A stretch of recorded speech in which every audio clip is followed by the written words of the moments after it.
Sou Felipe Trizzi, para quem não me conhece, né? Sou de São Paulo, aqui no Brasil, e hoje eu vou dar uma aula, vou falar um pouco sobre como que foram os processos de escravidão aqui no Brasil e nos Estados Unidos. E eu acho muito importante que a primeira coisa que tem que ser dita é que o que eu vou fazer hoje é um resumo do resumo do resumo. Porque quem conhece o mínimo sobre a história da escravidão como um todo nas Américas sabe o quão complexo é esse tema. Então, não esperem que hoje a gente saia com um panorama completo sobre o que foi o processo, mas irei passar para vocês. Acho que o que é importante até para que a gente possa entender como que foi a formação da sociedade brasileira e, obviamente, não é a minha especialidade, a sociedade norte-americana também. Okay, so today Felipe is going to talk about how were the slavery processes in Brazil and the United States. And the first thing that he wants to share is that what he's teaching us today, is very, very summarized and condensed. If you know anything about the history of slavery in America, then you know how complex the theme is. So it's important to understand that this is just a small vision about the whole slavery processes in America. And it's important to know this in order to understand how Brazilian and also how American societies came to be. E hoje, para, vamos dizer assim, delimitar, né, o que a gente vai conversar, eu estabeleci 4 pontos principais aos quais eu vou seguir, e a ideia é que em cada ponto eu fale primeiro do processo brasileiro e depois do processo norte-americano. Os pontos que a gente vai conversar, né, hoje vai ser sobre o início da escravidão negra, tá? Então, obviamente, caso ficar uma dúvida sobre esses termos, depois eu vou, na hora que começar a falar, vocês vão entender porque foram divididos assim. Então, o início da escravidão negra, as rotas de tráfico e com isso os locais de origem desses africanos escravizados e os principais destinos onde eles chegaram aqui nas Américas. E quando eu falo isso, não é o óbvio Brasil e Estados Unidos, em especial no Brasil, isso eu vou falar bastante, que é os locais específicos, as cidades onde esses africanos chegaram. O outro ponto vai ser as características da colonização e a demografia dos escravos, né, dos africanos. Como que eles ocuparam esses espaços dentro das Américas. E, por último, eu vou falar sobre os movimentos de abolição, né, e aí a abolição em si, o fim do tráfico negreiro e um pouco que vai acontecer, mas bem pouco, do pós-abolição, porque é justamente nesse período em que grande parte do que a gente conhece como cultura afro-brasileira, afro-americana, vai se cristalizar, vai começar ali a surgir e se estabelecer e influenciar com o que a gente conhece hoje em dia. Okay, so to delimitate the topics that he's going to talk about, he has chosen 4 main topics that he will be sharing with us today. Always, each topic he will be talking about Brazil first and then about the United States. So the 4 points he's going to talk about is firstly the beginning of black slavery, and he's going to explain us that term, black slavery. And then he's going to talk about the traffic routes, so the origins of where these Africans came from and exactly where they arrived in America, the specific cities all across America, and especially in Brazil. And then he's also going to share about the characteristics of this colonization and the demography of the slaves. So how did they come to occupy these spaces in America and what they did with it? And the 4th point is going to be about the abolition of slavery and the period a little bit after that abolition, which is exactly the period when most of what we understand nowadays as African American or African Brazilian culture came to be. Onde eu estou? Apareci. Então vamos lá, vamos começar, né? Então, pelo começo, né, o início da escravidão negra. E por que, né, estou falando sobre a escravidão negra em si? Porque, primeiro, no Brasil, né, a gente tem que pensar que logo que os portugueses chegaram aqui, ah, bem, todo mundo, né, sabe que o descobrimento do Brasil aconteceu em 1500 pelos portugueses, toda aquela história, né? E aqui encontraram populações nativas e indígenas, né, os nossos indígenas, e num primeiro momento a força de trabalho que os portugueses se utilizaram aqui no Brasil foi justamente dos indígenas. Num primeiro momento não houve escravidão dessa população nativa, mas sim uma troca de trabalho. Então, enquanto os indígenas trabalhavam carregando a madeira, carregando os produtos que os portugueses queriam levar para a Europa, os portugueses davam metais, armas, roupas, como forma de pagamento por esse trabalho. Só que a partir de 1900, eu estava dizendo já para 1900, mas a partir de 1534, esse período, né?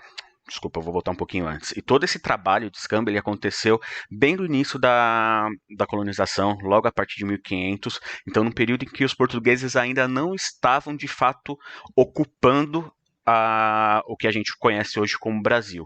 Então, naquele momento, a gente ainda não tem cidades, a gente ainda não tem assentamentos nem nada nesse período. E isso só vai começar a partir de 1534 com as capitanias hereditárias, né, onde o governo português divide o mapa brasileiro em 14 capitanias hereditárias. Falei 15 porque Maranhão acaba sendo dividido em duas partes ali. E junto a isso é no momento em que se introduz o cultivo de cana-de-açúcar e os engenhos, né, onde começa essa produção do açúcar para a exportação para a Europa. E aí é nesse momento que as relações de trabalho que os portugueses tinham com os indígenas acabam mudando. Okay, so he's explaining why the use of the term black slavery, because when the Portuguese discovered or conquered Brazil, there were already indigenous and native people in our land, and they weren't properly enslaved in the terms of how it came to be with black slavery later. There was an exchange of work. So the Portuguese got the native people to work for them, carrying things, building things, and they would give them objects in return. Could be some sort of metal or interesting materials for the native people that didn't have access to it. And this was at the very beginning of the colonization, before the Portuguese actually were occupying our land. There weren't any cities yet or anything. And then only in around 1934, 1534, which is the moment also when they started having these huge plantations of sugar canes in Brazil, started having more movement in that area, was when the Portuguese started staying longer in Brazil, and they started using the native people more for work.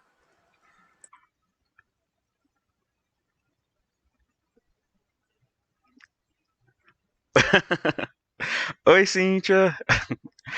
E aí, nesse momento, né, como eu falei, muda a relação de trabalho que se tem ali, porque se tem uma demanda maior de trabalhadores para dar conta dessas plantações de cana-de-açúcar. E aí, nesse momento, começa a tentativa a tentativa não, né? A escravização desses povos indígenas. Obviamente não dura por muito tempo, porque se tem muita resistência dessa população nativa brasileira ali, então acaba se tornando difícil controlar, acaba ainda mais por ser a população nativa, eles conhecem a região, então a fuga deles era muito mais fácil, porque eles sabiam se embrenhar nas florestas e o que atrapalhava, né, a recaptura deles. E nesse meio tempo, ao mesmo tempo que eles estão nessa tentativa de escravização dos indígenas, desembarcam os primeiros africanos no Brasil. Em algumas fontes que eu pesquisei, alguns vão falar que os primeiros africanos chegaram aqui na década de 1550, outros vão falar que chegaram entre 1539 e 1542, mas é mais ou menos assim nesse período que os primeiros africanos escravizados chegam no Brasil, no primeiro momento na capitania de Pernambuco, né? E num primeiro momento, esses africanos eles vão trabalhar em conjunto com os indígenas, mas com o aumento da resistência dos indígenas ao trabalho escravo, e aí não somente isso, mas como também o fato deles serem menos resistentes a doenças, né? Então acho que muitos que conhecem da história do Brasil sabem, né? A quantidade de indígenas que morreram no início da colonização por conta das doenças trazidas da Europa. E aí tudo isso acaba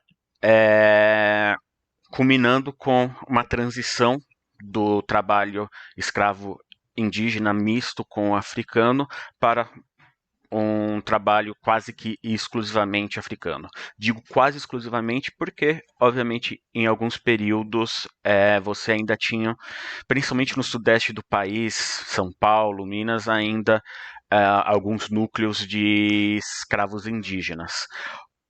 Uma outra coisa também, né, agora que eu lembrei falando de São Paulo, né, uma das coisas também que vai coibir a escravização indígena é a vinda também das missões jesuíticas, né, missões católicas, em que eles vão apadrinhar esses indígenas, vai ter toda uma questão de evangelização desses povos, o que faz com que cada vez mais a escravidão africana prevaleça. Okay, so in this moment, after 1534, the work relation changes. There was a big demand of workers for the sugarcane plantation. So then it actually becomes a slavery of the native people before it was just a work exchange. That didn't last very long because there was a lot of resistance from the indigenous people. It was very difficult to control them, and they knew the land and all the places so well that they were really good at finding escape routes and just going into the woods and getting away. Then at the same time, while they were still trying to enslave the indigenous people, the first ships from Africa, with slaves brought from Africa, arrived in 1542. And at first, when they arrived, they started working together with the indigenous people, but soon they became the main workforce because there was so many problems with the native people. And for example, they were also much more susceptible to diseases brought from foreign lands. So there was a lot of indigenous population that died because of these diseases. There's a lot of pressure from the church as well, and so slowly there came to be more slaves just from Africa working here in Brazil. E para encerrar, né, essa questão do Brasil, do início da escravização indígena não negra, ah, o aumento do preço, a expansão do mercado de açúcar faz com que cada vez mais africanos sejam enviados para o Brasil, num ponto em que a proporção de força africana nos engenhos, a relação, né, entre homens e mulheres era de 3 homens para uma mulher, diferente, por exemplo, dos navios que chegavam, onde a proporção era de 3 para 2, então era um momento em que você tinha uma quantidade muito grande de trabalhadores africanos nesses engenhos de açúcar. E o comércio de escravos africanos no Brasil ele vai perdurar de 1550, nesse período que se diz começar, até 1850, né? Então, o comércio, não a escravidão, mas a vinda desses africanos para o Brasil. Isso antes de encerrar essa frase de maneira legal, porque também vai ter muitos africanos que vão vir de maneira ilegal para o Brasil. So, in the beginning of the 17th century, there started a transition for a majority of African slaves in Brazil. That was due to the rise in the price and the expansion of the market of the sugar that was getting very big and very important in Brazil. And there was important different proportion of the African force in the plantations between men and women. There were 3 times more men working at the plantations than women, and that meant also that there was highly more productive. So that was due to the slavery traffic, and this traffic of slavery in a legal way started in 1550 and went until 1850, and that's only the legal part because it still continued for many years after that in an illegal way.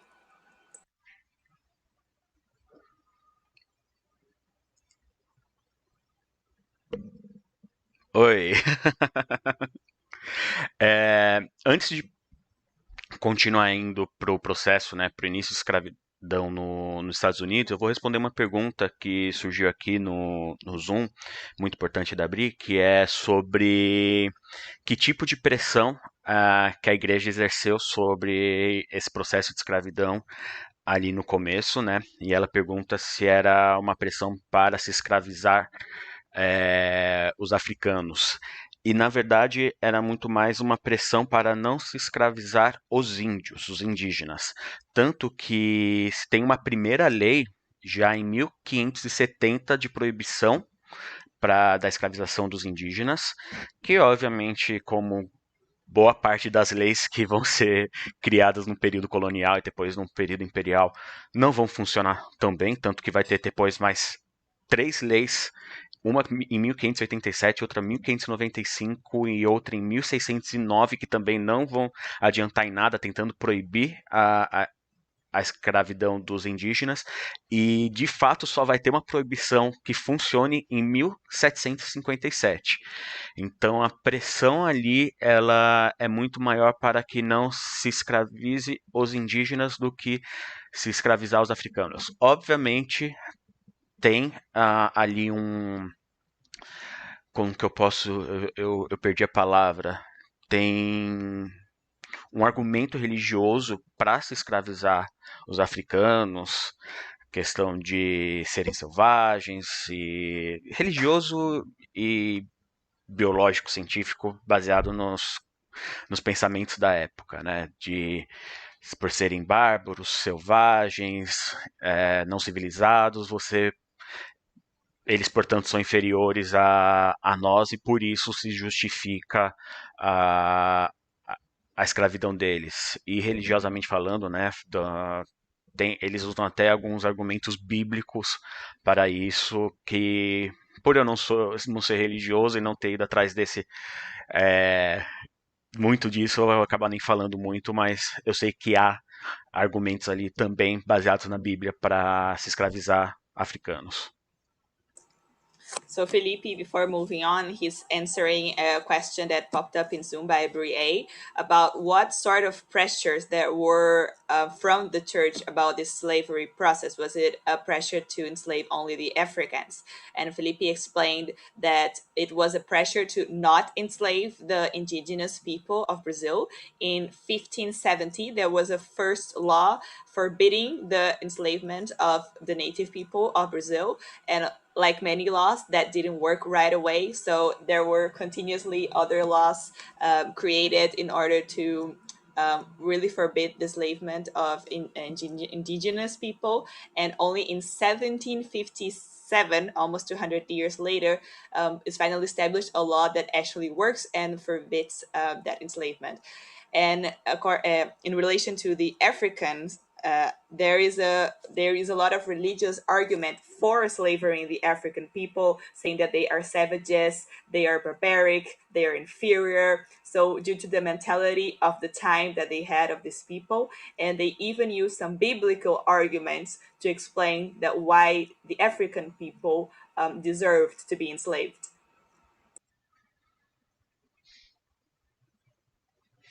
Bem, agora, seguindo o mesmo caminho, falar um pouco dos Estados Unidos. Já deixando bem claro que esse período da história americana eu conheço muito pouco e a pesquisa toda foi feita justamente para essa aula e que o processo de colonização nos Estados Unidos é muito mais complexo do que acontece no Brasil. Enquanto no Brasil você tem uma colonização mais centralizada, vamos dizer assim, você tem a metrópole portuguesa colonizando, nos Estados Unidos você tem o que a gente hoje conhece como Estados Unidos. Partes ali dos estados foram colonizadas por franceses, espanhóis, britânicos, então é muito mais complexo falar sobre a história da colonização americana por conta disso. Boa parte do que eu vou falar sobre os Estados Unidos é em especial sobre os estados do sul, que vão se tornar majoritariamente escravistas, comparado com os estados do norte. E aí, aqui, quando eu estou falando do norte e sul, estou falando do que no início da colonização americana ficou conhecida como as 13 colônias, né? Isso já com a colonização britânica. Então, boa parte do que eu vou falar é baseado nessa configuração. Obviamente, eu vou citar algumas coisinhas, principalmente sobre Louisiana, ali da região de New Orleans, que foi colonizado por franceses, mas que vai influenciar de alguma maneira no que a gente tem hoje da cultura do jazz, do blues e tudo mais, né? Gabs, pode. Mhm. So Felipe is just stating that he hasn't done vast research about this period of time, talking about the United States colonization. He did a lot of research for this panel, though, and he's stating that the whole colonization process in the U.S. is much more complex than in Brazil. There were many different colonizers involved. So when he's talking also now about the colonization in the U.S., he's also going to be talking a lot more about the southern states. Thinking about that in the beginning of the colonization, there were the 13 colonies. So this is what we'll be thinking about when we talk about colonization of the United States. And he's also going to mention something about Louisiana and New Orleans that were colonized by the French, but that are important to us because of the whole influence they had on jazz and the dance. E então, pensando agora nos Estados Unidos, no começo da colonização, ali no século XVII, né, no 1600, pensando em 1600 e alguma coisa, os colonos eles tinham inicialmente duas forças de trabalho principais: os indígenas, tal como aconteceu aqui no Brasil, e europeus. Os indígenas, muito do que aconteceu no Brasil vai acontecer também nos Estados Unidos. Não tem um sucesso na escravização desses povos nativos por se, perdão, por se recusarem a trabalhar, além também, né, do seu conhecimento da terra, possibilidade de fuga. Então é algo muito parecido com o que acontece no Brasil. E os europeus, só que esses europeus não eram homens livres da maneira como a gente imagina quando se fala de europeu indo colonizar algum lugar. Nesse caso, nesse início de colonização americana, boa parte dessa força de trabalho europeia é baseada num tipo de servidão. Não vou chegar a chamar de escravidão, né? Mas é algo mais parecido com o conceito de servidão, onde na verdade eles estão trocando a sua força de trabalho por algo. No caso aqui, boa parte disso é para cobrir os custos da sua viagem da Europa para o continente americano, por inúmeros motivos, por conta de crimes ou perseguição religiosa. Então, esses europeus eles vão para os Estados Unidos em troca, né, do custo das passagens e do custo que ele vai ter ali na colônia. Ele trabalha para esses colonos. É uma questão assim que muito complicada, né? Quando eu falei de que não dá para se chamar de escravidão por conta do sistema, mas em muitos momentos vai ser muito próximo, porque esses europeus eles vão sofrer castigos, eles vão sofrer com situações muito parecidas com que depois os africanos vão sofrer quando eles chegam nos Estados Unidos, e é uma porcentagem muito grande desses europeus que não chegam nem a sobreviver o período de servidão. Eles chegam a morrer sem conseguir pagar as suas dívidas e daí se tornar um homem livre nas Américas.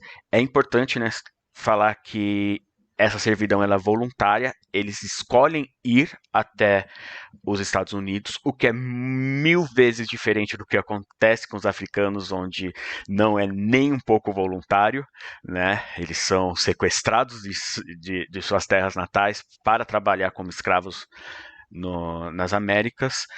E, e acho que é isso. Acho que pode, Razika, não tem muito o que falar sobre isso. Okay, so when he talks about the European workforce in this beginning of the colonization of the United States, these Europeans were exactly slaves. They were working in a system of servitude. They were serving, usually in exchange of the prices of the travel from England to the United States. So they would have to serve for a certain amount of time to pay for the price of the travels, and sometimes for the beginning where they stayed and what they had to eat when they got there. And it's a very different situation from the African slaves, because they were brought by force and they didn't have the option to choose if they wanted this or not. So these European workers, they voluntarily offered their services in order to go to this other land. However, they also suffered the same types of punishments and lots of oppression and pressure, and many of them died before they even finished their period of servitude. So they would die before they actually got to live in the country that they went to. And besides that, Felipe had also mentioned that just like in Brazil, in the beginning, there are also workforce by the indigenous people in the United States, but that also had a lot of resistance and a lot of problems. So in the beginning, it was mainly the service of these European workers that would volunteer themselves to go through this process. E esse trabalho servil, ele vai ser quase que por todo o século XVII a principal força de trabalho nos Estados Unidos. Mas já em 1619 se tem o registro dos primeiros africanos a chegarem nos Estados Unidos, no estado da Virgínia. Um capitão holandês, ele vem de 20 africanos e, obviamente, outros vão seguindo nos anos posteriores. E é no começo de 1680 que começa a ter, de fato, uma mudança, né? Já no finalzinho do século XVII, uma mudança do trabalho servil para, de fato, um trabalho escravo. Como, por exemplo, dois dados aqui, no estado de Virgínia, a quantidade de negros no começo, né, no início, era de 7% da população de Virgínia. Em 1680, finalzinho de 1690, essa população negra passa de 7% para 44% da população de Virgínia. E na Carolina do Sul passa de 17% para 61% da população total desse estado. E isso eu estou falando do começo do século XVII até o final dele. E isso acontece, né, essa transição ela acontece num primeiro momento porque tem uma diminuição da oferta de trabalhadores europeus, então você precisa de trabalhadores para substituir essa mão de obra, então começa a ter uma demanda maior por africanos. Apesar de ser mais caro trazer esses africanos para a América por conta de todo o custo a longo prazo para esses brancos que compram esses africanos como escravos, se torna algo rentável, porque o escravo, quando você compra ele, né, o africano, quando você compra ele como escravo, ele não é uma força de trabalho apenas momentânea, é, através de casamentos, da reprodução ali, você permite aumentar a população, então um casal de escravos pode, no momento em que tem seus filhos, estar gerando mais força de trabalho para você, diferente dos servos europeus, onde acabando o contrato, o cara vai embora e não trabalha mais para você, então acaba se tornando, apesar de ser mais caro, acaba se tornando muito rentável.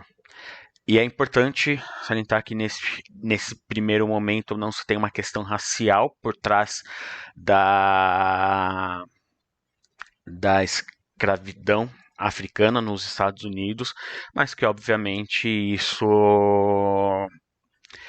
isso vai mudando no decorrer dos anos. E até o final do século XVIII, o número de africanos nos Estados Unidos ainda é muito pequeno. Mas eu vou falar melhor sobre isso em outros tópicos. No próximo bloco. So throughout the whole 17th century, this type of servitude was the main workforce.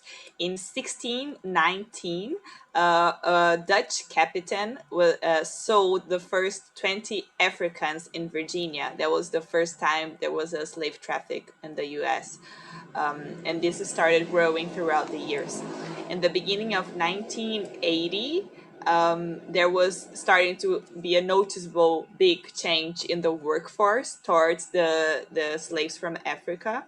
There was a big rise in the number of Black population in the colonies, for example, from 7% to 44% in Virginia. That's from 1619 to 1880. And from 17% to 61% of the population in South Carolina. So there was a big down in the offer of servitude services from Europeans, which meant that there was way more demand for the African slaves to be brought. Even though bringing the slaves from Africa was much more expensive, these slaves became a long-term investment because, first of all, they didn't have a contract that would get to an end and then they would be free. And also, they could get married and have children, and you would also have access to their children. So it really is a thing that you just have to pay for once, and you would have that service forever. So, and Felipe states that it's important to say that this slavery doesn't really start because of a racial issue, but that is something that would be developed throughout the next few years. And even until the 18th century, the number of Africans in the United States was still relatively low.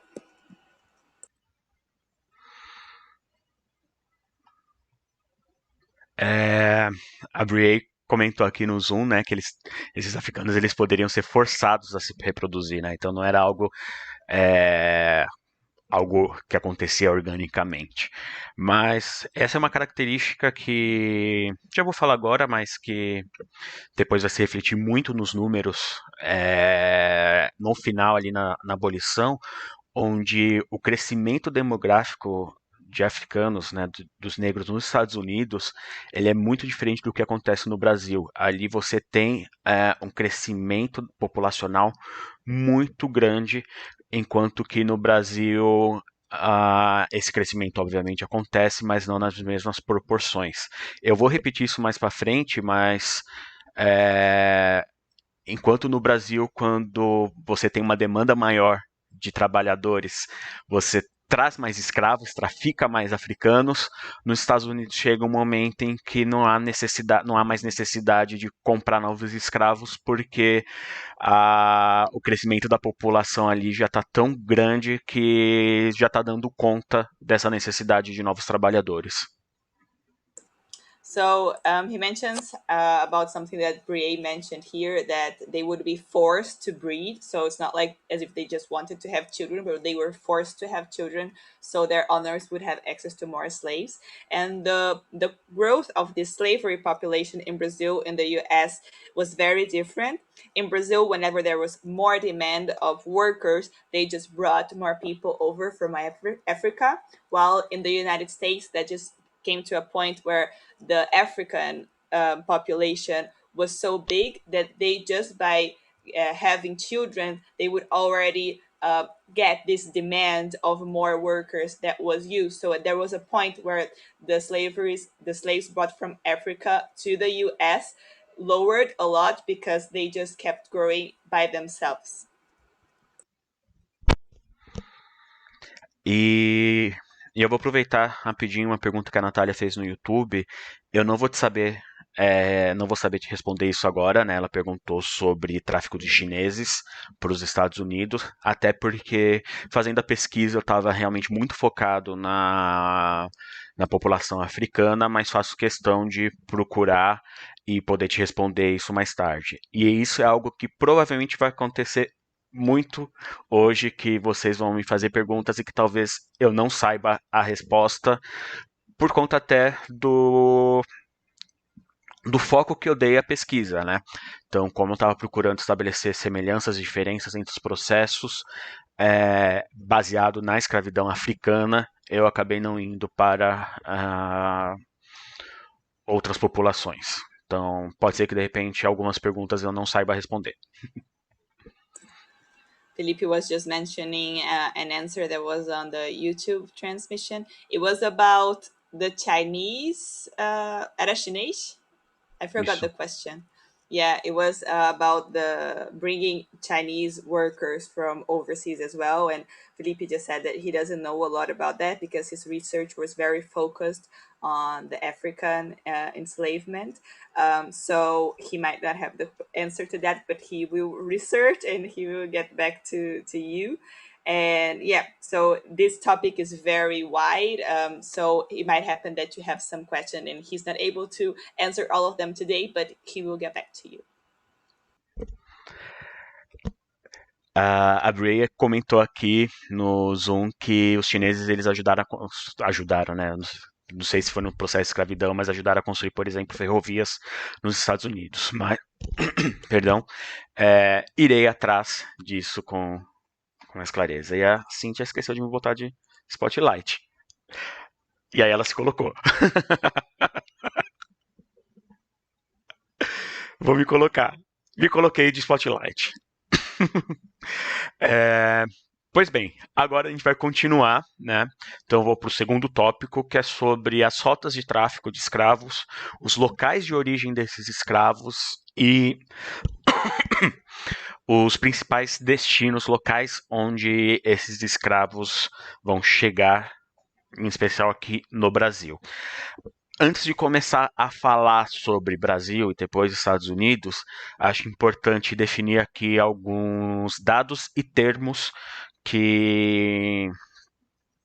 aos quais eu vou me utilizar durante essa fala. De acordo com o banco de dados Slave Voyages, que é um banco de dados maravilhoso, né, pelo material que ele tem, criado por David Eltis, e eu não lembro agora o nome do outro pesquisador, onde eles levantam todos, né, que foi possível, obviamente, levantar navios negreiros que saíram da África e chegaram nas Américas, né? Então, o navio negreiro era um navio que se trazia os escravos. Se você puder mostrar daqui a pouco a imagem do navio negreiro, não precisa ser agora, mas na hora que eu for citar de novo, já deixei engatilhado, tá? Então, eles criaram esse banco de dados que traz os números do tráfico, os números de africanos que foram trazidos de lá para as Américas. E nesse banco de dados, eles estabelecem dois diferentes dados, né, os de africanos embarcados e de africanos desembarcados. E é muito importante estabelecer isso porque é isso que vai tornar, já não basta o quão horrível, assustador é o processo de escravidão no mundo, mas em especial o processo de escravidão africana. De acordo com esse banco de dados, com o Slave Voyage, depois eu vou pedir para a Cíntia postar os links e também as referências bibliográficas. O pessoal que estava aqui ontem eu sei que gosta muito disso, então depois eu passo direitinho, até porque eu estou organizando melhor. Mas de acordo com esse banco de dados, foram embarcados, tá? Então é importante, foram embarcados da África durante todo, ele tem como recorte temporal o ano de 1501 a 1866, onde 1866 é o registro do último navio negreiro que foi capturado, embarcado ali da África. Então, nesse período todo de escravidão africana, foram embarcados 12,5 milhões de africanos, sendo que desses 12,5, aproximadamente 2 milhões morreram no processo de travessia do Atlântico. Então chegaram às Américas em torno de 10,5 milhões de africanos escravizados. Essa quantidade de mortes é absurda. Tem um filme que eu não sei se vocês conhecem, ele é da década de 90, chamado Amistad, que ele fala sobre um navio negreiro espanhol que tem uma revolta escrava ali dentro. Isso é o começo do filme, então, apesar de um filme de muitos anos atrás, mas ele tem ali uma revolta escrava, mas antes de mostrar essa revolta, ele mostra todo o processo de captura, embarque e travessia desses africanos, e tem cenas fortíssimas do que acontecia nas mortes desses africanos e deles sendo jogados nos mares. Tem um livro chamado Escravidão, do autor Laurentino Gomes, em que ele cita que o tráfico negreiro ele mudou as rotas, ele mudou o comportamento dos cardumes de tubarões do Atlântico, porque eles sabiam que naquele caminho muitos corpos seriam jogados, então eles acabam seguindo os caminhos dos navios para poderem se alimentar. Wow. Okay, so first of all, now Felipe is moving on to talk about the roots of the traffic, the origins of the slaves, of the slaving ships, and especially the destinations. And according to this really big database called Slave Voyages, which Felipe mentions, is very, very vast and detailed. So from the whole slavery process from beginning to end, it estimates that about 12.5 million Africans were put into those ships to be brought to America. Um, and that doesn't mean that all of them arrived in America, because it's an estimation that about almost 2 million of those Africans died in the just during the travel in the ship across the Atlantic. That's about 14.5% of the people that were being brought from Africa. And he mentions a movie, Amistad, from 1997. It's directed by Steven Spielberg, I see, and that just really covers this whole process of the journey from Africa to America, all the different conditions that they had to face during that travel. And he just mentioned that it's a really interesting and powerful movie to be seen. And he also mentioned something that it's in the book Escravidão, Slavery by Laurentino Gomes, a Brazilian author, that even this slavery, African traffic travel changed actually the routes of some sharks, because they were just so used to the ships using always this same, going the same directions and using the same routes, that the sharks changed their routes that they used to hunt. in order to avoid the ships. So it even had an impact on the on nature, on the species of sharks. E a Cintia ela vai compartilhar para mim algumas imagens, porque se eu compartilhar eu cago toda a transmissão aqui do Sugarloaf. E antes, ela está mostrando aí para vocês, né, uma imagem do que seriam as rotas, as principais rotas utilizadas no tráfico. Tá? Foram três principais lugares que se saíram os africanos que chegaram às Américas. Primeiro seria a África Ocidental, que se bem. Não pode deixar a imagem, sim. África Ocidental, que corresponde atualmente, né, estou usando as fronteiras atuais, aos países do Cabo Verde, Senegal, Guiné-Bissau, Gana, Togo, Benin, Nigéria, Serra Leoa e também Camarões e Gabão, que é bem aqui na pontinha da África, né?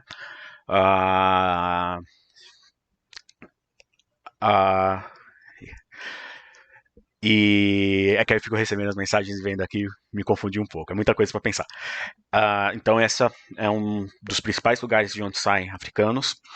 O outro lugar é a África Central, que corresponde atualmente a Angola e aos Congos, a República do Congo e a República Democrática do Congo, e São Tomé e Príncipe, que é mais ali pro centro, de onde está saindo uma faixa gigante, porque a região da África Ocidental corresponde a 40%, a África Central, desculpa, corresponde a 40% de todos os africanos que saem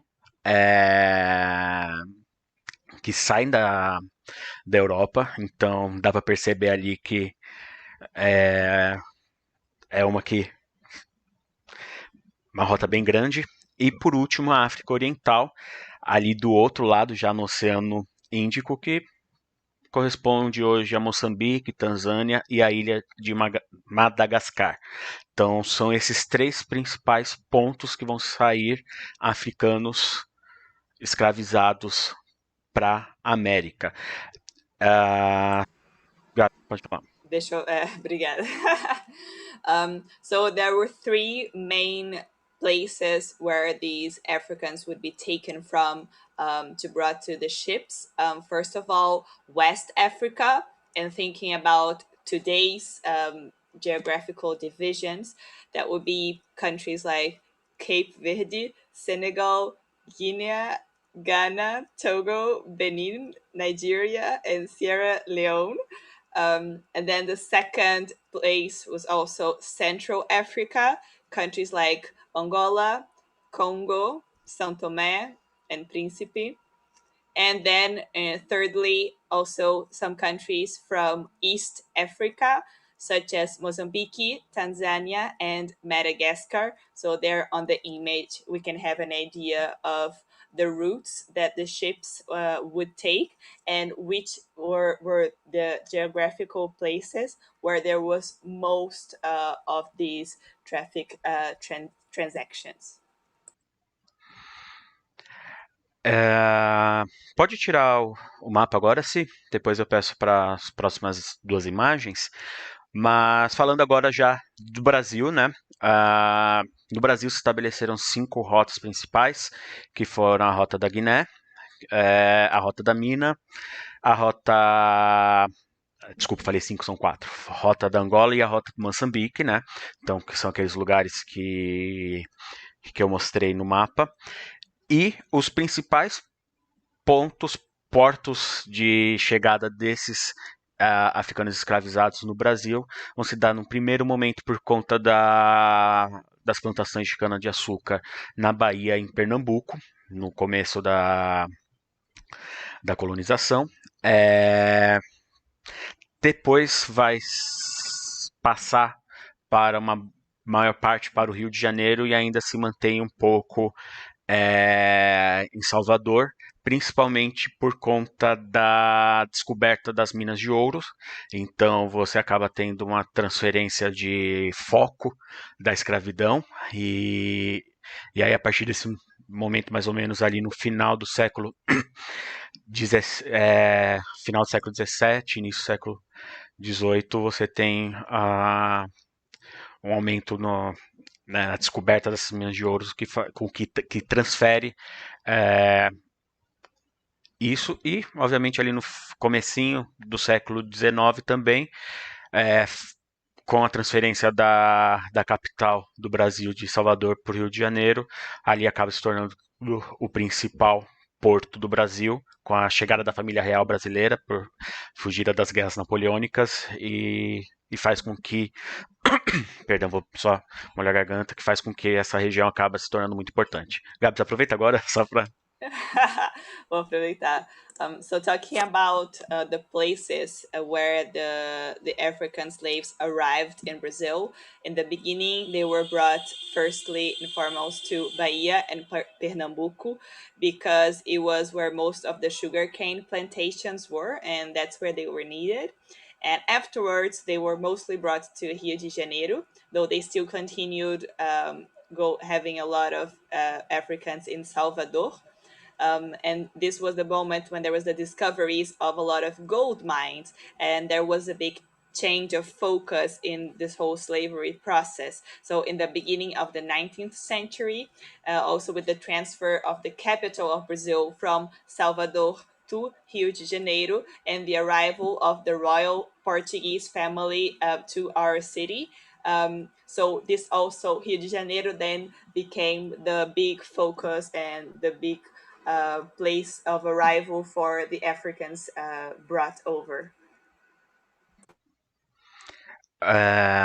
O Brasil ele recebeu em torno de 4 milhões e 800 africanos escravizados, sendo que saíram diretamente para o Brasil da África 5,8 milhões de africanos. Então, só no processo para o Brasil foram quase 1 milhão de vidas perdidas.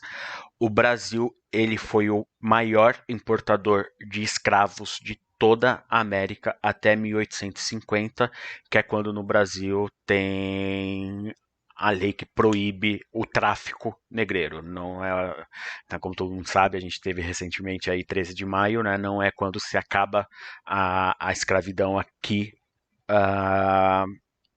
no Brasil.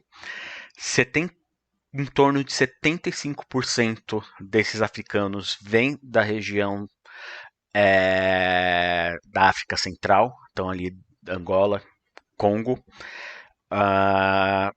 O resto, 25%, um pouco menos de 25%, vem da região da África Ocidental e uma porcentagem minúscula vem da África Oriental de Moçambique.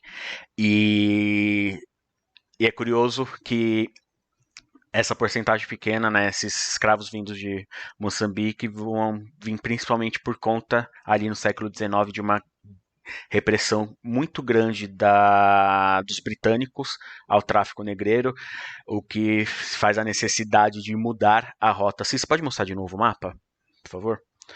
O que se faz necessária a mudança da rota, porque os britânicos eles já sabiam que a maioria dos escravos vinham da África Ocidental e África Central, então os traficantes eles precisam mudar a rota, que é essa rota aqui que passa pela o que seria hoje a África do Sul, ali bem no sul da África, para tentar fugir dos navios britânicos que estavam ali para reprimir esse tráfico.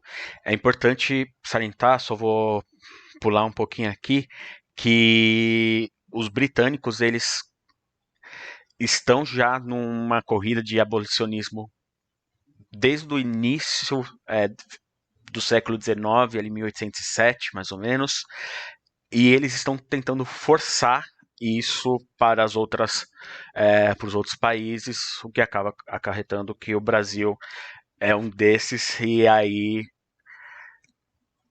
os britânicos eles vão tentando de todas as maneiras barrar esse tráfico, mas os traficantes brasileiros e portugueses sempre deram um jeitinho ali e conseguiram trazer escravos ilegalmente para o Brasil. Ok, deixa eu falar. So Brazil received in total around 4,800,000 slaves. Around 5.8 million Africans had left Africa on the ships, but only these 4,800,000 arrived in Brazil, which means that almost 1 million lives were lost in the transportation. And Brazil has the biggest importation of Africans in the whole of America, and about 75% of these slaves were brought from Central Africa. Then another big percentage was from West Africa, and only a very, very small percentage from East Africa, from Mozambique, especially. And this last route, which you can see on the map, that is the one that goes around and below, um, actually was due to a lot of oppression from the English government, because by then the British people had already started the process of abolition of slavery in the US. So they were pressuring the other countries to do the same, and they were getting in the way of the routes, so that the other countries weren't able to continue with the slave trafficking. So these slaves that were brought from Mozambique on a different routes was actually a strategy from the Brazilians or the Portuguese in order to help continue to bring slaves to Brazil, while the English government was trying to get in the way. É, Agora falando um pouco dos Estados Unidos, né? Os Estados Unidos eles compartilham com o Brasil os locais de onde saíram esses africanos, com pouquíssimas diferenças, seja de alguns lugares, como por exemplo Camarões, né? O que a gente conhece hoje como Camarões, mas aquele mapa que eu mostrei das rotas, como vocês puderam ver ali, tudo se junta no meio do Atlântico e se separa de novo, dependendo dos locais para onde esses africanos vão. Então, os Estados Unidos compartilha com praticamente todas as localidades, com todos os portos de origem que os africanos que vieram para o Brasil também tiveram. Nos Estados Unidos, mais ou menos 25% dos africanos que chegaram é da África Centro-Ocidental, então ali a mesma que 75% dos africanos que estão no Brasil, que vão para o Brasil, saíram, enquanto 20 mais outros 24, 25% saem do Golfo de Biafra, que faz parte da África Ocidental. Então, metade dos africanos que saem dos Estados Unidos vem dessas duas principais regiões. A África Centro-Ocidental, região de Angola e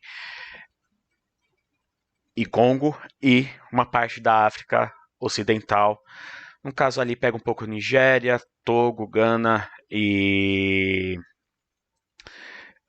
Camarões. Mas também, obviamente, tem outros em menor número, como por exemplo Serra Leoa, a Costa do Ouro, que também faz parte ali da África Ocidental, que nos textos que eu encontrei falando sobre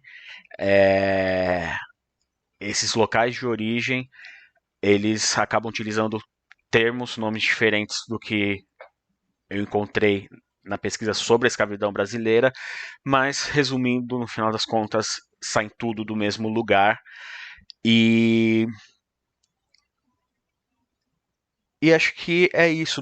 Dos Estados Unidos, até antes da Gabs poder falar, foi muito difícil de encontrar com a mesma clareza os portos de destino desses africanos escravizados, como acontece no Brasil.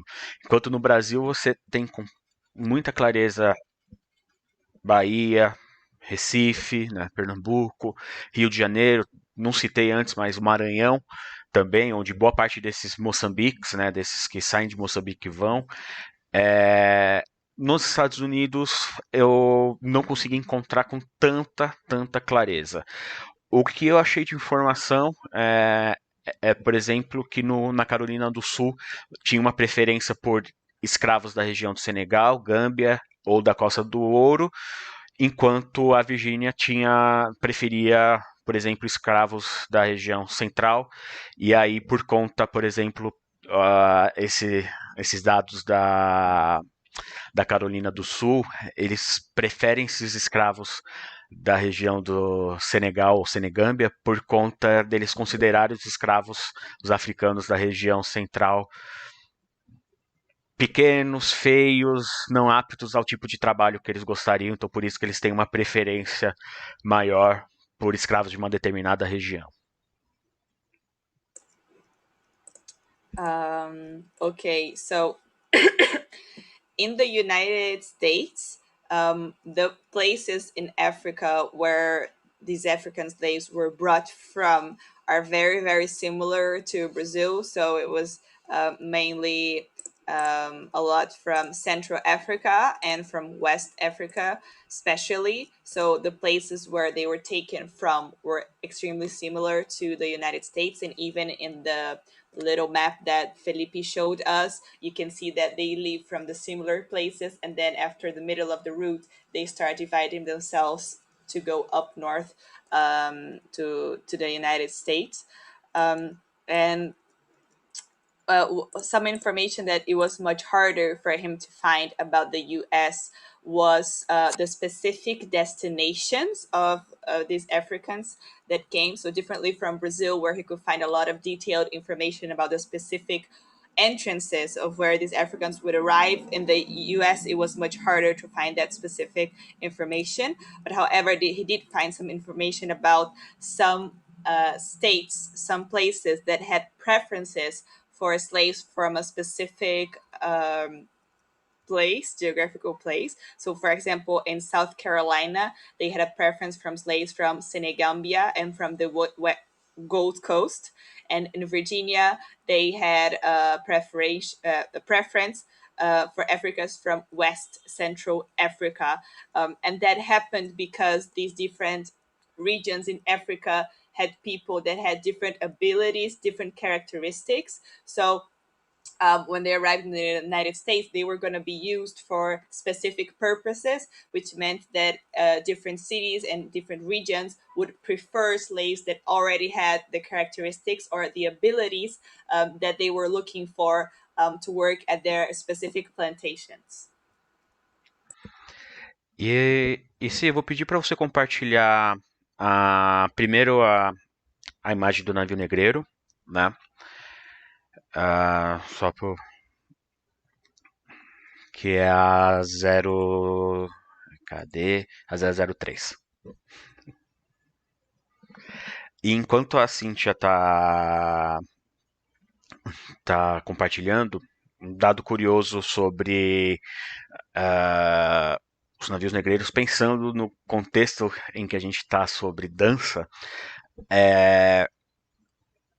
num texto, em mais de um texto sobre as viagens no navio negreiro de autores americanos, cita em que determinados momentos os tripulantes desses navios permitiam com que os escravos subiam a conversa para se praticar a dança. Essa dança, obviamente, não tem registros de como ela era, de que música se dançava, mas era como um momento tanto de exercício para esses escravos, para que eles pudessem chegar como que eu posso dizer, um pouco mais motivados e saudáveis ao seu destino, como também, né, eles tinham uma ideia de combater as doenças que se tinham ali no navio, como por exemplo o escorbuto, né, que é a deficiência de vitamina C. Então, e além, né, ao mesmo tempo de permitir o exercício, essas danças eram uma maneira de se controlar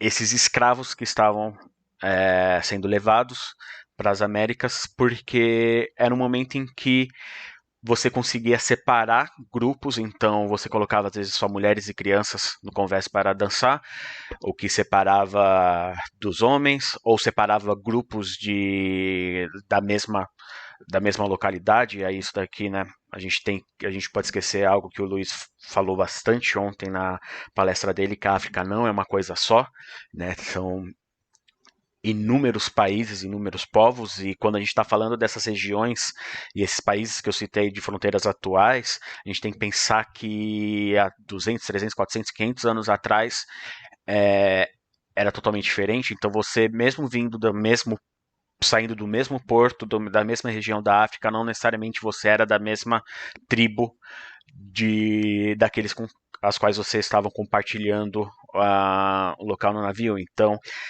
nesses momentos de subir ao convés, eles também separavam pessoas de mesma etnia, mesma tribos, para que evitasse com que eles, de alguma maneira, tentassem organizar alguma revolta dentro desse navio.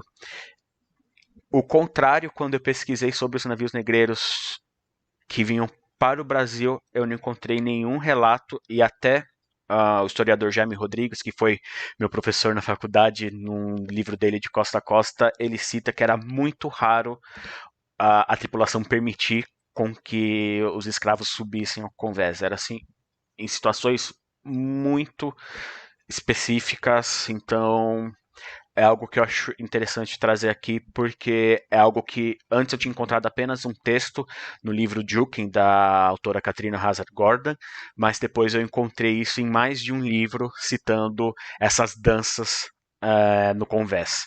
E aí, antes da Gaps traduzir, Cíntia, mostra a próxima imagem do navio negreiro. Tem essa, né, essa última que vocês estavam vendo, mas a próxima é uma planta do navio negreiro e de que maneira se organizavam esses africanos dentro do navio negreiro, para vocês terem a dimensão, ou melhor, né, o quão era apertado e como eram as condições que esses escravos passavam durante toda essa travessia do Atlântico. Então, né, vocês conseguem perceber aí, por exemplo, na parte de cima, que é o lower deck, né, o deck mais baixo, a quantidade de pessoas e da maneira como eles eram colocados nesse navio. Nesse texto de Costa a Costa do Jaime Rodrigues, ele cita muito sobre.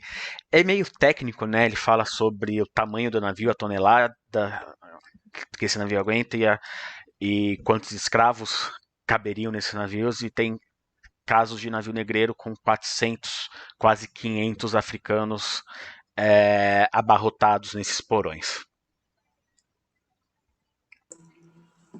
Okay, so on the first image that Felipe was showing, it was an image of a slave ship from that was being brought to the United States, and they were actually allowed moments of dancing on the deck. They would be allowed that as a moment of exercising and as a way to combat diseases, to make sure that these people would arrive kind of healthy at their destination.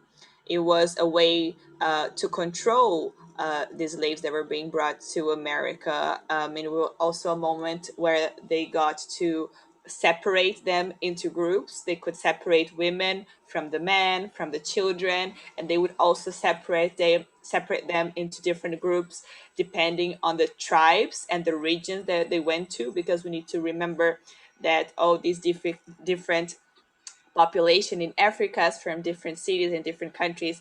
They were from different tribes and they had different traditions and different cultures. So they would also always make sure that they would be separated into different groups to make it harder for them to talk to each other and trying to join forces. But they were allowed to go up on the deck to also get a little bit of sunshine for their health. And Felipe tried researching about the same information in Brazilian ships that were being brought here. It was much harder to find that information, but apparently the Africans were almost never allowed on deck, so they would always stay down below on the ship and stay covered, and were not allowed to dance or to see the sunshine. So it's a very different situation from the US. And the second image that is being shown now shows a map of the ship and about how they make the people, the Africans, fit into the ship. So we can see, especially on the top part of the image, how there were so many people that were made to fit this space, and it was extremely crowded and extremely uncomfortable. And it's really astounding to see how many people, and it made the ship extremely heavy as well, because they were just trying to carry as many people as they could in one journey.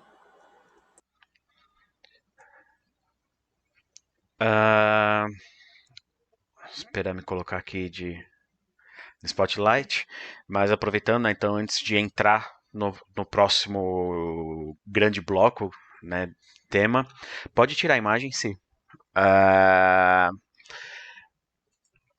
Tem uma pergunta no YouTube que acho que é muito importante. A Manuela pergunta qual era o tempo médio de viagens nessas condições, né? E isso vai depender de inúmeros fatores, seja ponto de partida e local de destino. Então, dependendo do quão longe é ou do quão perto é, né? E também, no decorrer dos anos, do avanço da tecnologia naval. Mas se tinha em torno de 35 a 40 dias de viagem. Em alguns casos muito específicos ou mais em rotas maiores, 60 dias. He's addressing one question that was brought up on YouTube, about how long was this journey from Africa, and he said usually it was around 34, 35 to 40 days of traveling. Sometimes it would get up to 60 days of traveling until they arrived in America. Pois bem, indo para a terceira parte, tá? E agora as duas próximas partes elas não vão ser tão longas, mas o terceiro ponto que eu vou trazer para vocês são as características da colonização e a demografia dos escravos, né, de como eles ocuparam esse espaço. E por que eu achei importante trazer justamente esse ponto? Porque isso vai diferenciar. Isso é muito diferente o processo que acontece no Brasil e o processo que vai acontecer nos Estados Unidos. Já começando no Brasil, já falei sobre a cana-de-açúcar, depois as minas de ouro. Não citei mais algo que vai acontecer também lá para o século XIX, que são as plantações de café no Sudeste, São Paulo, Vale do Paraíba, Sul, Rio, né? Então, você tem todas essas formas de trabalho, né? Essas formas de trabalho em que os africanos vão ser colocados. Só que, diferente dos Estados Unidos, o Brasil tem algo muito mais centralizado. Tanto a questão.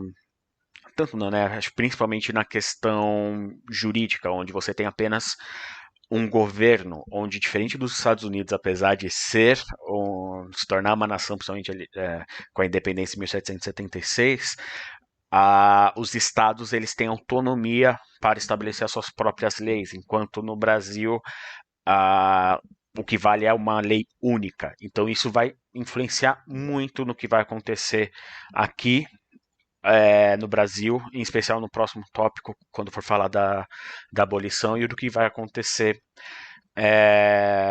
nos Estados Unidos. Gabs, pode. So now entering the third topic of his presentation about the characteristics of the colonization and the demography of the slaves. It was very different between Brazil in the United States. In Brazil, there was almost 5 million Africans brought here, and the U.S. it was 4,000 Africans. And here in Brazil, they worked mostly at the sugarcane plantations, and then at the gold mines as well, and then also at coffee plantations, especially in the southeast. And also, in terms of law and jurisdictions, there was this big difference because in Brazil there was a unified government, so the laws were valid all over our territory. Whereas in the United States, with the division in the 13 colonies, it was very different because each region had their own autonomy and authority over these issues. So it was much harder to deal with these topics when there wasn't just a unified government. É, a Gabs ela já acabou falando alguns números, né? Então, como eu falei, aproximadamente 5 milhões de africanos foram trazidos para o Brasil. É, em 1831, você tem a primeira lei de proibição de tráfico no Brasil, o que acaba não surtindo tanto efeito, mas que de alguma maneira limita ali a maneira de se trazer esses escravos. Então, por conta dessas leis de proibição de tráfico e toda a repressão britânica, acaba surgindo no Brasil um fenômeno de tráfico entre as cidades. Então, você tem ali uma mudança demográfica dos escravos muito grande. Então, às vezes sai muitos escravos que estavam no norte do Brasil, quando se tem as minas de ouro e a plantação de café, eles passam, eles são vendidos para o Sudeste. Então, tudo isso acaba modificando bastante como esses escravos vão se estabelecer no Brasil. Enquanto nos Estados Unidos só foram traficados para os Estados Unidos 400 mil africanos. Então a quantidade, a diferença é muito, muito grande. E lá, diferente do Brasil, né, como falei que é algo mais unificado, nos Estados Unidos você tem a divisão dos estados do norte e os estados do sul, onde uma das principais diferenças entre essas duas regiões é que no norte a quantidade de escravos levadas para lá é muito menor, porque os escravos nos Estados Unidos acabam se tornando a principal mão de obra no trabalho das plantações. Então você tem poucas plantações no norte dos Estados Unidos. Em alguns textos eu encontrei bastante falando sobre o estado de Nova York, por exemplo, que acho que era um dos locais do norte que tinha uma quantidade maior de escravos, e isso também faz com que o norte, né, por não ter tantas plantações, acaba tendo toda uma característica mais urbana. Então faz com que a quantidade de escravos seja menor, porque você acaba tendo apenas, vamos pensar assim, no núcleo familiar, você acaba tendo no máximo 1 ou 2 escravos para cuidar das atividades dentro da sua casa ou do seu comércio, diferente de uma plantação, que é o que acontece no sul, onde você vai precisar de uma quantidade absurda de escravos para poder trabalhar nessas plantações, que é o que vai diferenciar o norte do sul. Okay, so in Brazil, there was a law in 1831 that limited the amount of African trafficking that could be brought to Brazil. And that was with a lot of pressure from the British government that was already trying to implement the abolition of slavery in other countries. So that bill didn't completely stop the trafficking, but it had slowed it down a bit, which led to more trafficking being done inside of Brazil between amongst the different regions with slaves. So it started to have more of internal trafficking of slaves instead of trafficking coming from the outside. And in the United States, there was a big difference between the North and the South. So the North had very, very few plantations, whereas the South was where most of the plantations were: rice, tobacco, cotton. So that meant that also in the South, there was much more demand for many slaves than in the North. In the North, also the plantations were smaller, So with only a few slaves, they were able to attend to that demand. Whereas in the South, you really needed many slaves in order to attend the whole work demand of these plantations in the South. So that also led to a different growth in the demography of the slaves in these two regions. E uma informação interessante para encerrar esse tópico é que no Brasil, quando se aumenta a demanda, perdão, quando se aumenta a demanda para mais trabalhadores escravos, a reação, né, a ação que se toma é comprar mais escravos. Né? Então, isso faz com que cada vez mais o tráfico continue e aumente. Enquanto nos Estados Unidos acaba tendo um fenômeno totalmente oposto, onde os escravos eles acabam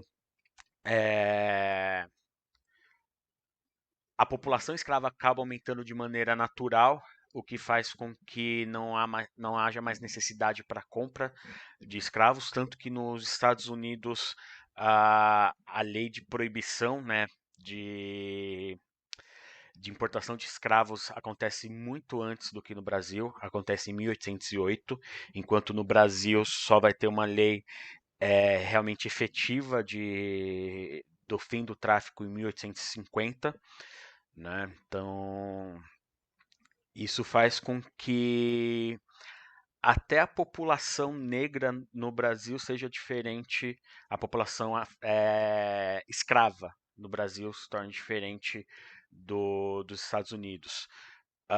Para encerrar essa parte, com comparação já de link com a próxima, né? Já tinha citado antes que no Brasil entre quase 5 milhões de africanos escravizados, e no censo de 1872, muito próximo do final da escravidão, esse número está em torno de 1,5 milhões de escravos. E esse 1,5 milhões de escravos não significa, nessa diferença, não significa que teve apenas uma diminuição no número de escravos, mas porque boa parte deles também acabaram se tornando homens livres, né? Mas a população toda nessa época, em 1872, de negros contando os homens livres e escravizados, era em torno de 60% da população total. Mas enquanto nos Estados Unidos entraram no total, através do tráfico atlântico, 400 mil, mas no censo de 1860, então muito próximo dos dados brasileiros, você tinha aproximadamente 4 milhões de escravos. Então, esse é um ponto que eu vou falar daqui a pouco, que é a diferença de se trabalhar a ideia de emancipação, alforria e abolição entre as duas nações. Só que, né, essa quantidade e esses 4 milhões de escravos é de um total de 4,5 milhões de negros no total nos Estados Unidos. Só que a população negra em 1860 correspondia a apenas 14% da população total dos Estados Unidos. Então, enquanto no Brasil, no mesmo período, você tinha mais da metade da população negra, nos Estados Unidos você tem apenas 13, 14%. Wow, I am shocked. Okay, so wait, wrong. In Brazil, there was a big difference. In Brazil, when you had more demand for slaves, you simply you brought more slaves over. That made that the traffic grew a lot. Whereas in the U.S., the slave population naturally grew so fast that they didn't have a lot of demand for a lot of new slaves. So actually, in 1808, there was the first law to stop African trafficking to the US because they didn't actually have the demand anymore. So this makes that also in Brazil, this was very different. right? So also the enslaved population in Brazil becomes very different from the slave population in the US. In Brazil, as had mentioned before, there were about 5 million slaves that were brought over from Africa. In 1872, which was shortly before the abolition of slavery here, there were only about 1.5 million slaves here. That meant that many of the previous slaves had already been freed, and still in that year, about 60% of the total population of Brazil was black. Sorry, that's between free people and enslaved people. So you can see how much of the population was from these origins of Africa, but there were very little slaves around that time. However, in the US, that had started out with around 4,000 slaves, by, damn, I don't remember the year, but it got to, oh, where's the number? Oh, yeah. In 1860, so around that same time that we were talking about in Brazil, they had 4.5 million black people. But this, and from these 4.5 million, 4 million were black. And that, however, thinking about the whole of the population, that meant about 14% of their population was black. So it's very different from Brazil that had 60% of black population. In the US, around the same time, it was only 14% of their population. E é interessante frisar que essa proporção ela se mantém praticamente a mesma hoje em dia, né? No último censo brasileiro, né? Ai, que tristeza falar de censo brasileiro e todas essas coisas, né? Mas no último censo brasileiro, 54% da população brasileira, 54% da população brasileira é negra, enquanto no último censo norte-americano, que agora, se eu não me engano, foi em 2020, a população negra era de em torno de 13%. Agora, para finalizar, né, falar do final, falar do fim do tráfico, falar da. A Gabi, vocês não estão vendo, mas a Gabi está aqui comemorando. Falar do final da escravidão, do processo de abolição que aconteceu aqui no Brasil e nos Estados Unidos. Começando já com o Brasil, já citei, acho que é a terceira vez que eu vou citar essa lei de 1831, que ela fica até conhecida depois de maneira jocosa como a Lei para Inglês Ver, porque, como já falei antes, os britânicos estavam pressionando muito que o Brasil encerrasse o tráfico negreiro, e é assinada uma lei em 1831 que, na prática, não serviu para nada. Ela previa a libertação dos africanos que chegassem aqui após a lei, né? Então, se um navio fosse apreendido aqui no Brasil com africanos, esses africanos eram automaticamente libertos, punia os traficantes, mas no final da conta isso não tem efetividade nenhuma, porque o tráfico ele continua de maneira ilegal, mas ainda com apoio do governo, porque ainda era uma atividade econômica muito forte. Só para vocês terem ideia, de 1831 a 1850, onde 1850 é onde de fato vai ter uma lei que vai proibir de vez o tráfico, foram embarcados no Brasil em torno de 700 mil africanos. Então, se for pensar em questão de 20 anos, não teve uma diminuição efetiva desse tráfico. So now moving on to the last part of the presentation, talking about the end of the traffic, and also the abolition of slavery. So Felipe had already mentioned, firstly, talking about Brazil, a few laws that started being implemented to limit the traffic of slaves. He mentions again that law of 1831 that prohibited the trafficking of slaves. by the pressure of the British government. And even though that doesn't mean that the trafficking had stopped, so the traffic had still continued for many years, because even though it wasn't totally legal, it also wasn't completely illegal.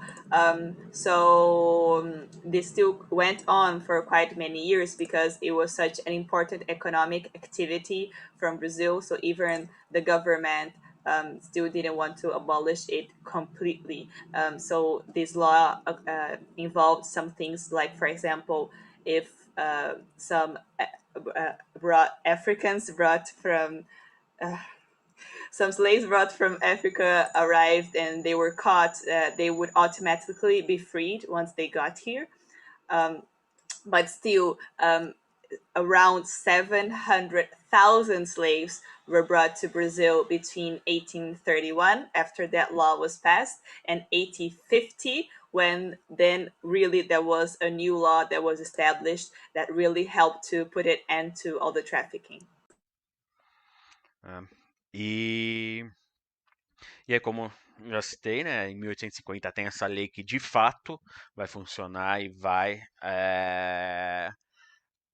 funcionar, né, de novo, entre aspas, porque mesmo assim, com o fim do tráfico de 1850 a 1866, que é o ano em que se tem registro do último navio negreiro, ainda entram no Brasil 50 mil africanos escravizados. Então, mesmo com mais uma lei, ainda tem africano entrando ilegalmente no Brasil.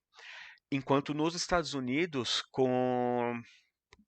no período logo após a Guerra de Independência, que acontece de 1775 a 1783, inúmeros estados do norte abolem a escravidão. Por exemplo, Vermont aboliu em 1777, Massachusetts em 1781, e assim, claro, não são todos os estados, como a gente já até citou mais cedo, tem uma autonomia jurídica nos Estados Unidos, mas em alguns lugares, como por exemplo Nova York, New Jersey, Pensilvânia, eles apenas estabelecem no início leis que libertam os filhos dos escravos. Mas mesmo assim, por exemplo, algo que vai acontecer também no Brasil, esses filhos libertos, eles têm que ficar ainda sobre a tutela do seu antigo dono até mais ou menos a maioridade. No caso, acho que Nova York, por exemplo, até os 25 anos de idade. Então, no final das contas, ele é liberto, mas não é, né? Em 1808, o tráfico é definitivamente proibido nos Estados Unidos como um todo, mas que também não impediu lá nos Estados Unidos a entrada de africanos ilegalmente. Tanto que eu encontrei um texto de 1832, pesquisando, onde tem estimativas, por exemplo, em 1819, mais ou menos, da entrada de entre 13 a 15 mil africanos ilegalmente no sul dos Estados Unidos. So, still talking about Brazil, after 1850, with the new law that was meant to totally finish the trafficking from Africa, it still continued, of course, until 1866, which is the year that there is a registration of the last arrival of a ship bringing African slaves. So from the after since 1850, with that law, there was about 50,000 Africans that were still brought to Brazil after the passing of that law. And now moving on to the United States, during or around the time of the Revolutionary War, 1776 to 1783, there were a number of states in the North that abolished slavery. For example, Vermont in 1777, Massachusetts in 1781. But not all of them was used a complete abolition of slavery. So, for example, Pennsylvania, New York, and New Jersey, they would think of the law as a freedom from the children born of the slaves, right? And still, the conditions were very confusing. Sometimes they still needed a period of staying with the owners before they were allowed to go. So that was really a different situation.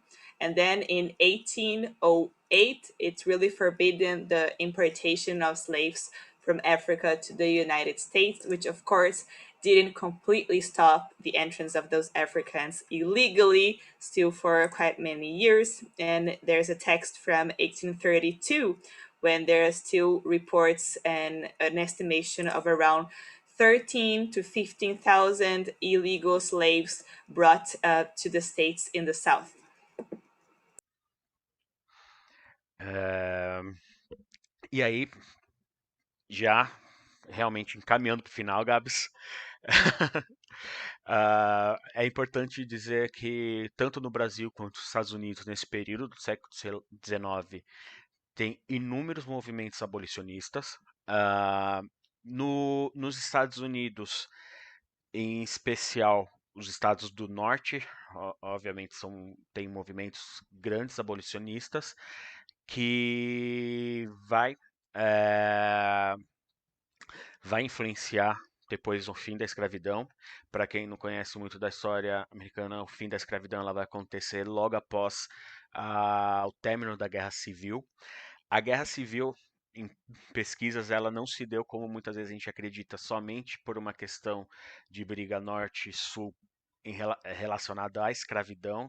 Na verdade, é, o que vai levar ao conflito é a eleição, né, a iminência da eleição do Abraham Lincoln e a possibilidade de que com a eleição o, o modo de vida americano mude, porque por exemplo, um dos pontos da campanha do Abraham Lincoln é proibir a escravidão nos territórios ocidentais ou nos novos estados. E aí os estados do sul tinham medo de que isso pudesse levar a uma proibição da escravidão nos Estados Unidos como um todo. Então, não se tinha esse pensamento no início da Guerra Civil, mas obviamente, com o decorrer da guerra, vai levar a, a um sentimento de que, acabando a guerra, né, vencendo essa guerra, iremos acabar com a escravidão no país inteiro,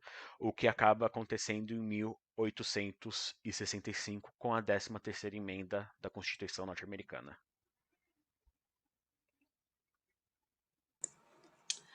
So both in Brazil and in the United States in the 19th century, there started appearing a lot of abolition processes starting to move. The abolition in the United States only happened after the Civil War, and there are some misconceptions about the reason for the Civil War, and it wasn't just a war about slavery to end slavery. What created the conflict was actually the close proximity with the election of Abraham Lincoln. And with that election, many people were afraid of many radical changes in the American way of life. Lincoln said in his campaign that he meant to abolish slavery in some states, and the southern states were very afraid that it would then soon lead to also the abolition of slavery in those states. So it was in 1865 with the 13th Amendment that the abolition of slavery actually came to be in the US. Já no Brasil, agora encerrando com o Brasil, né? A gente tem, após a lei de 1850 que proíbe o tráfico dos africanos, tem leis que começam a abolir algumas camadas da população escrava, né? A primeira dela é a Lei do Ventre Livre, em 1871, que abole a escravidão para os filhos dos escravos, mas obviamente não é essa maravilha que parece ser que, uau, essas crianças estão totalmente livres, porque elas eram obrigadas até os 8 anos de idade a ficarem com seus senhores, e aos 8 anos de idade os senhores decidiam se eles iriam entregar essa criança para o Estado e receber uma indenização por essa criança escrava, ou se ele não quisesse, ele ficaria com essa criança até mais ou menos os 21 anos de idade dessa criança, e aí sim, com 21 anos, essa criança seria libertada. Então, no fundo, acabou que não aboliu de verdade a escravidão dessas crianças. Tanto que, em um relatório de 1882 do Ministério da Agricultura, registra que teve apenas 58 renúncias de senhores escravos das crianças africanas, né, escravas, de 8 anos de idade. Então, imagina, só 58 foram de fato libertas aos 8 anos de idade. E sem falar de vários outros fatores que acabam fazendo com que a lei não tenha de serventia nenhuma, o que vai virar munição depois para os movimentos abolicionistas, porque era bem claro que com essas condições para se libertar essas crianças, a maioria dos senhores e das próprias mães escravizadas não vão querer ser separadas dos seus filhos, o que acaba, né, apenas fortalecendo o poder desse senhor sobre esses escravos. E, fala, desculpa. Deixa eu traduzir. Não, é que eu fiquei só em dúvida. Essa lei era para qualquer filho de escravo ou só para filho de escravos com os senhores? De qualquer filho de escravas. Acho que Qualquer esse que é o filho ponto de importante. escravas. Ah, tá, tá. Okay, so in Brazil, there started slowly getting some new laws that would soon bring us closer to the abolition of slavery. So, for example, there was a law that established that the son or daughter, the child of a slave woman, would be allowed to be free. But there were a lot of restrictions around that law. So the owner of that slave could actually choose between keeping that child for 8 years and then giving away the child to the government, and getting being paid some restitution for his loss of labor, or he was allowed, if he didn't want to do that, he was allowed to keep the child until they turned 21 and to keep working for him throughout that whole time. And the percentage of slave owners that did give away the children at 8 years old was very, very small. So it was a law that actually didn't change a lot of things in reality. It was just a very small little steps towards the abolition. E, para encerrar de verdade, tem uma última lei em 1885, chamada a Lei dos Sexagenários, onde todos os escravos com 60 anos, com mais de 60 anos seriam libertados. Mas, como tudo no Brasil, não era bem assim, porque eles precisavam trabalhar por 3 anos gratuitamente para os seus senhores para indenizar, né? Então eles trabalhavam até que seu valor fosse pago ou completar 65 anos, o que viesse antes. Só que em 1888, né, de fato, a escravidão vai ser abolida com a Lei Áurea, né, assinada em 13 de maio, e é importante dizer que antes dessa lei ser assinada, o- os abolicionistas já tinham muito apoio, principalmente por causa dessas duas leis, porque geravam indignação, e os abolicionistas tinham apoio de camadas populares, tinham apoio de parte da classe média, até de algumas elites, e tinham, sobretudo, apoio tanto da princesa Isabel quanto do imperador Dom Pedro II. Tanto que, para encerrar, um caso curioso, em 1887, os militares pedem a dispensa da missão de perseguir escravos fugidos. Então, é algo que a escravidão ali naquele período está realmente se tornando cada vez mais insustentável. Então, por mais que os cravagistas tentassem brechas nas leis para a manutenção do sistema, isso já estava totalmente insustentável, e em 1888 acaba a escravidão acaba, né, também a escravidão no Brasil, mas acaba daquela maneira, como muitos sabem, para quem não sabe, né, com a tentativa de embranquecimento da sociedade brasileira. Então, ao invés de incorporar esses ex-escravos como trabalhadores livres e assalariados, você tem um incentivo gigante de imigração, sobretudo de europeus para o Brasil, para trabalharem, ocuparem esses postos de trabalho no lugar desses ex-escravos. Tanto que, se a gente tinha, né, naquele censo 1,5 milhões de escravos, é quase a mesma quantidade de europeus que vão imigrar para o Brasil. Então, no final das contas, a sociedade brasileira tenta substituir de maneira total essa força de trabalho negra. E é isso. In 1885, there was another law that was passed saying that slaves with more than 60 years old would be freed, but they still had to work for free for 3 years as a restitution to pay back their owners for the loss that they were causing. And then only in 1888, slavery was actually abolished on May 13th. And before that law was passed, the abolitionists had a lot of support from the different parts of the population and even part of the elite, and very importantly, from the Queen Isabel and Pedro II. And Oh, and there was also an important law to not be able to follow the slaves that ran away, that escaped. They shouldn't be followed. So it was always really hard. There's so many different laws that were being passed, and the people that wanted to continue with slavery and the trafficking, they were always trying to find breaches in this law and making this system continue.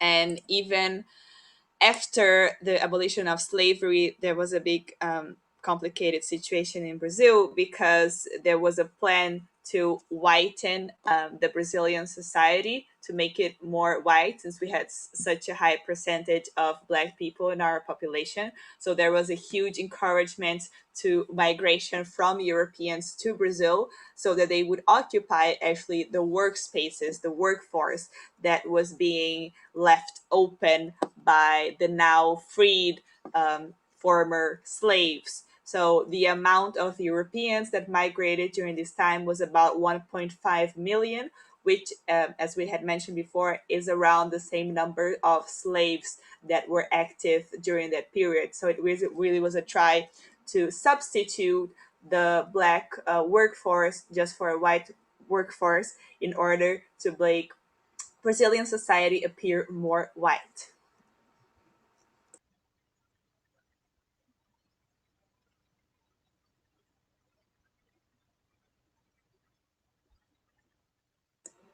A gente não tá te ouvindo, Trise. Eu fui tossir e esqueci de abaixar o microfone depois. Então é isso, gente. Se vocês tiverem alguma pergunta que vocês queiram fazer, aproveitem agora. Enquanto isso, quero agradecer primeiro Cíntia por ter me convidado para o Sugarloaf. Gabs, muito obrigado. Sei que deu trabalho, a quantidade de coisa. Tive que cortar muita coisa da minha fala que eu queria mostrar para vocês, principalmente das influências, mas tive que focar muito e mesmo assim foi longo porque eu tive que ficar ali pensando, é sobre o processo de escravidão, não é sobre sobre outras coisas. E é isso. E muito obrigado para quem acompanhou tanto no Zoom e no YouTube. E desculpa às vezes a confusão, é porque eu tô com o celular e duas telas aqui cuidando também da transmissão. E às vezes eu ficava assim: pera, tô mandando mensagem aqui, putz, tô mandando mensagem aqui também. Ah, eu tenho que falar, droga. So Felipe is finishing by thanking Cynthia for the invitation to be here presenting. thanking myself for doing the translation and the hard work. He had to cut so many information about this topic that he has researched, but that just wouldn't fit the time. But he's excited about what he has shared with us, and he was doing so many things at once. With he's doing the live stream and looking at his phone and looking at the comments on YouTube. But I believe he did a really good job.